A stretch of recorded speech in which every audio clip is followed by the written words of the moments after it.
Serdecznie zapraszam do odcinka 155 playlisty Mroczna Historia pod tytułem Kabaliści Reaktywacja, część 11.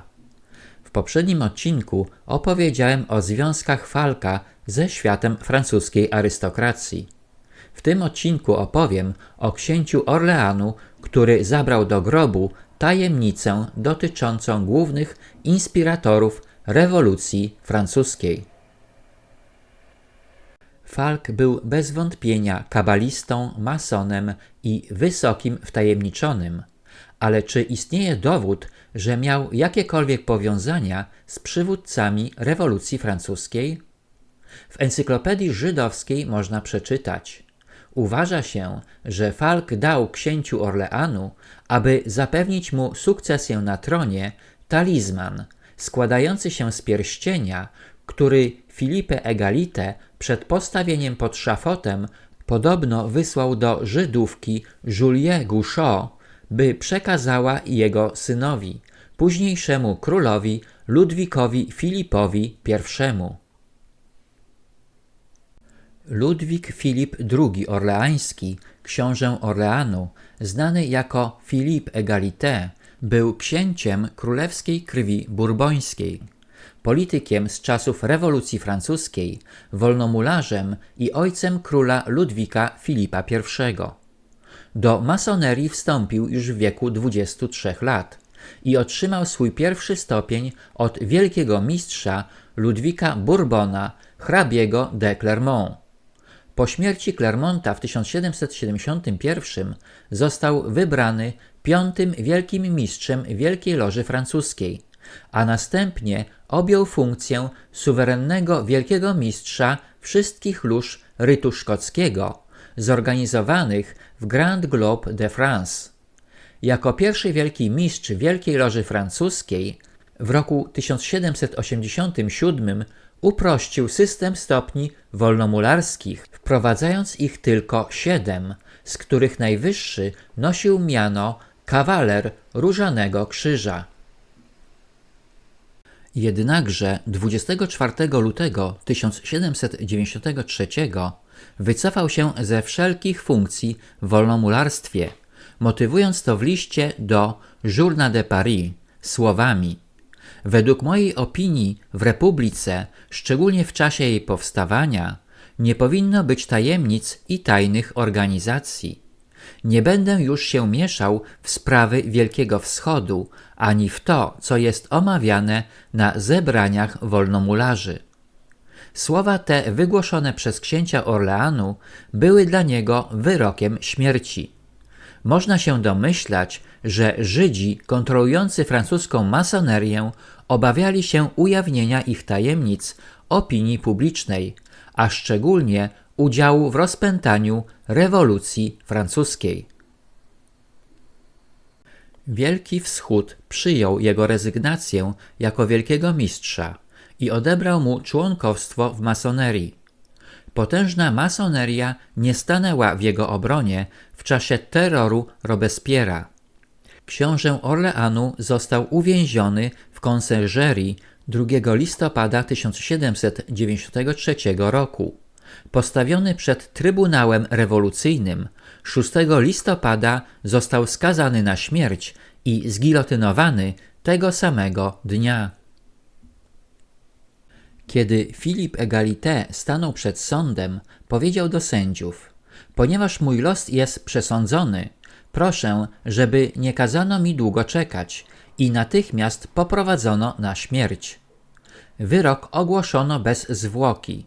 Podobno Filip powiedział swojemu spowiednikowi: jestem winien śmierci niewinnego człowieka. Teraz sam umrę, ale on miał zbyt dobre serce, żeby mi nie wybaczyć. Bóg połączy nas obu ze świętym Ludwikiem. Filipowi odmówiono ostatniego posiłku, a kiedy jechał wozem na miejsce egzekucji, usłyszał tylko wrogie okrzyki tłumu, co skomentował: a kiedyś mnie oklaskiwali. Podobno na szafocie, kiedy pomocnicy kata chcieli zdjąć mu buty, Filip powiedział: dajcie spokój, wygodniej wam będzie je zzuć po mojej śmierci. po czym dodał: wysłuchajcie prośby umierającego, załatwcie mnie szybko. Jego ciało pochowano na cmentarzu Irousi, popularnym miejscu pochówku osób straconych podczas rewolucji. Baron de Gleichen, który znał Falka, odnosi się do talizmanu z lapis lazuli, który książę Orleanu otrzymał w Anglii od sławnego Falka, pierwszego rabina Żydów, i twierdzi, że okultystka Madame de la Croix wyobrażała sobie, że zniszczyła go mocą modlitwy. Istnienie tego talizmanu potwierdzają informacje dostarczone przez źródła żydowskie panu Gordonowi Hillsowi, który stwierdza, że Falk kontaktował się z dworem francuskim w osobie księcia Emanuela, którego opisuje jako sługę króla Francji. Hills dodaje, że pierścień talizmanu, który podarował księciu Orleanu, jest nadal w posiadaniu rodziny. Przeszedł w ręce króla Ludwika Filipa, a następnie hrabiego z Paryża. Wynika z tego, że do tajnej władzy stojącej za spiskiem orleańskim należał Falk, co potwierdzają czysto żydowskie dowody, według których książę był w kontakcie z Falkiem w Londynie i Falk wspierał jego plan uzurpacji. Tak więc arcyspiskowcem rewolucji był przywódca wszystkich Żydów, Hadzim Samuel Falk.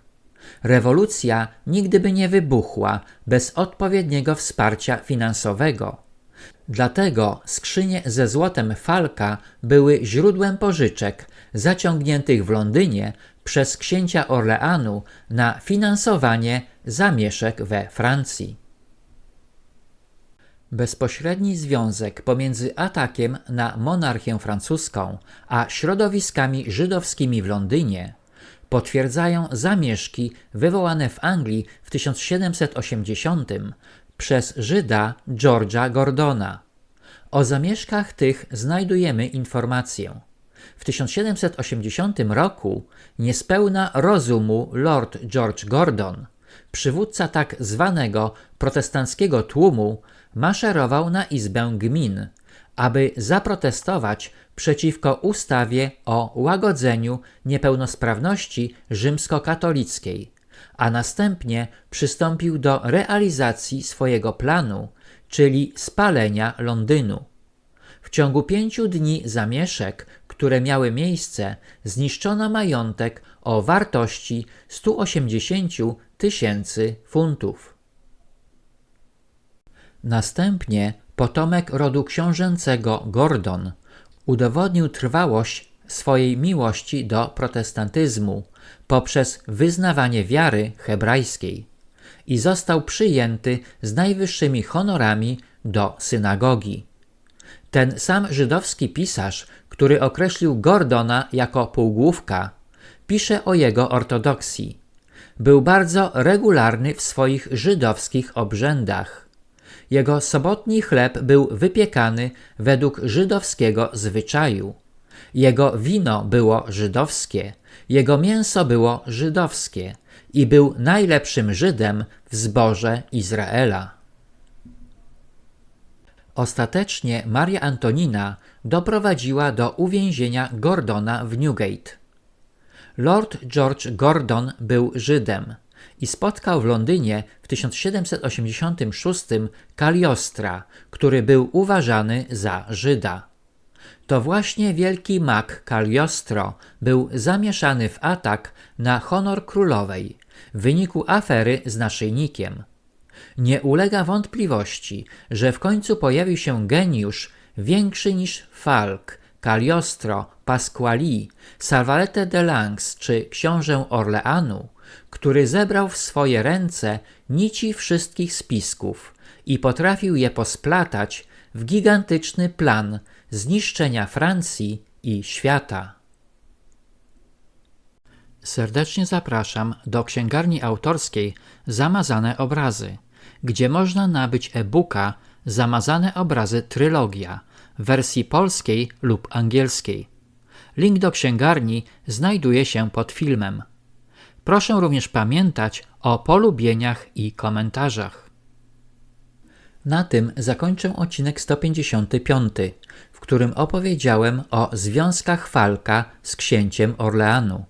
Serdecznie zapraszam do odcinka 156 pod tytułem Kabaliści Reaktywacja, część 12.